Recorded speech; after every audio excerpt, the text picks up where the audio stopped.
Hello everyone, let's start the topic that is S.T. Coleridge's Biographia Literaria and exemplastic synthesis कि किसी भी चीज का जब हम विश्लेषण करते हैं तो हमें उसको किस तरीके से डिफाइन करना है ताकि इस पढ़ने वाले को समझ में आ जाए. Actually, what is it? It is a two-volume work written in 1817, a subtitling biographical sketches of my literary life and opinions. So it is a complex blend of autobiography, philosophical discourse and literary criticism. इसमें तीनों चीजें आपको मिलती हैं कि उनकी आत्मकथा है, जो वो सोचना चाहते हैं, फिलोसॉफिकल किस तरीके से उनकी जो सोच है वो कहीं बाहर जाकर जो है प्रदर्शित होती है, आउट ऑफ द बॉक्स होती है, और उसमें आलोचना का भी जो है एक ब्लेंड है, एक मिक्स है, एक पार्ट है. So the context is grew out of a plan preface to the collection Sibylline Leaves intended to explain the poetic principles and the collaboration on lyrical ballads written in 1798 with William Wordsworth, जो उन्होंने William words के साथ मिलकर लिखा preface to lyrical balance, और उसके अंदर उन्होंने कहा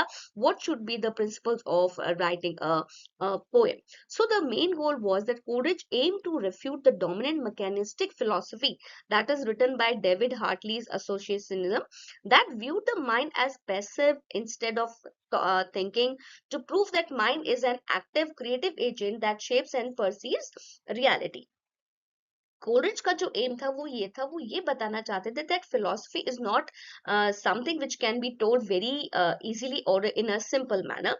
क्योंकि जब देखिए फिलोसफी और साइकोलॉजी में बहुत ज्यादा डिफरेंस होता है. Philosophy all is all about the person is experiencing at that time, और जो उसका एक्सपीरियंस है वो एक प्रैक्टिकल एक्सपीरियंस के रूप में लोग महसूस करते हैं. दैट इज अ फिलोसफी, वो ये सोचते हैं.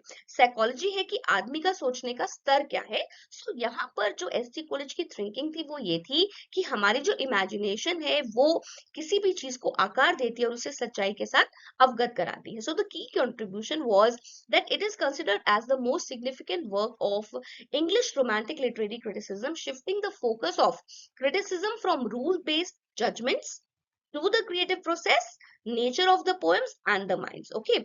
की कंट्रीब्यूशन यहाँ पर एसटी कोलेज का ये था कि आपने कविता को लिखा, दैट इज योर पर्सपेक्टिव, कि आपने एक नेचर को एक मदर के रूप में देखा, आपने उसको एक बहुत ज्यादा कंफर्टर के रूप में देखा, आपको ये लगा दैट इट कैन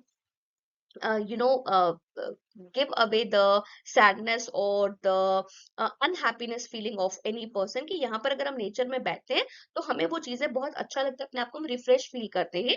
लेकिन एस टी कोलेज जी कहते हैं that if you are going to add the blend of imagination, अगर आप इसके अंदर क्रिएटिविटी और इमेजिनेशन का ब्लेंड मिक्स करते हैं, पोएम जो है वो अपने जो है लो पॉइंट से हाई पॉइंट तक पहुंच सकती है.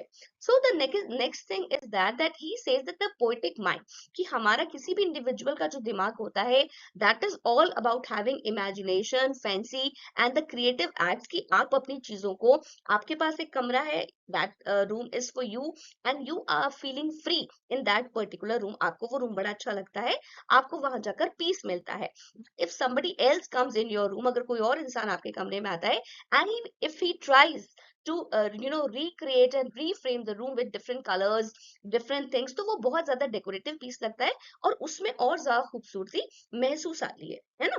So that is the feature imagination, कि आपकी जो क्रिएटिव पावर है that is the fancy and the mechanical power that can enhance the beauty of your poem. Okay. So nature, creative, vital, transformative, ये चारों ही चीजें मिलकर आपकी चीज को इमेजिनेशन से ऊपर ले जाती हैं. So it fuses and unifies, idealises the disparate elements.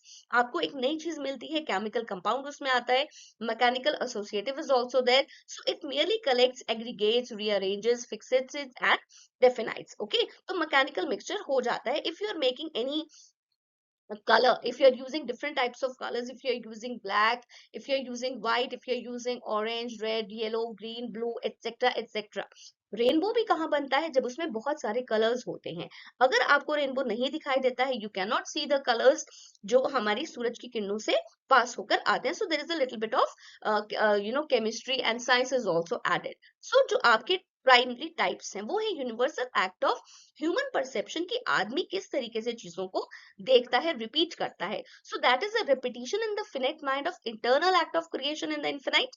आपने किसी चीज को देखा, you explore the things to the maximum, और आपने उसको बहुत ज्यादा एक ब्यूटिफाई करके ग्लोरीफाई कर दिया, and you made the Marvel of the things. Of painting को आप चेंज कर सकते हैं, आप आर्ट फॉर्म्स को चेंज कर सकते हैं, आप ग्रीनरी को इमेजिनेशन के साथ जब आप जोड़ सकते हैं। So the secondary artistic faculty is that it dissolves. कोई भी चीज मिक्स होती है, डिफ्यूज होती है, दोबारा से आप उसको रिफ्रेम करते हैं, आप उसको रिक्रिएट करते हैं विद योर कॉन्शियस माइंड। आपके दिमाग में क्या चीज चल रही है, what is the source of true poetic geniuses, कि किसी भी इंसान ने जब कविताओं को लिखना शुरू किया तो उसने एक रॉ मटेरियल को एक खूबसूरत इमेजिनेशन के साथ जोड़ा और उसे रिक्रिएट करके लोगों के सामने पेश किया। So that is the power of imagination. यहाँ पर अगर हम बात करें पावर ऑफ इमेजिनेशन की, सेड बाय एस.टी. कोलरिज, जो विलियम वर्ड्सवर्थ से अपने एक डिफरेंट पर्सपेक्टिव रख रहे थे। So that is esemplastic, meaning the shaping into one, कि आपने बहुत सारे कलर्स को मिक्स किया और उसके बाद आपने उस पर काम किया। सो दिस वर्ड कोलरिज की टर्म जो आपको मिली, that is esemplastic, that is something different. Next is defining poetry and the willing suspension of disbelief, कि आपने पोइट्री को डिफाइन किया, आपने अपनी इच्छा से उस विचार को त्याग कर एक नए विचार को जन्म दिया। क्रिटिक ऑफ वर्ड्सवर्थ्स पोएटिक डिक्शन, हम उनको कहते हैं एस.टी. कोलरिज को, and that is something which says that Coleridge largely agreed with the spirit. उनको लिरिकल बैलेट्स पसंद थे, बट वो वर्ड्सवर्थ के प्रिंसिपल से बहुत ज्यादा अलग जो है अपना एग्रीमेंट रखना चाहते थे, अपनी आर्ग्यूमेंट रखना चाहते थे। So he argued that the poem is distinguished from prose, कि वो प्रोज से डिफरेंट है, इमीडिएट ऑब्जेक्ट है जो कम्युनिकेशन प्लेजर के लिए लिखा जाता है, that is the sole aim of any poet.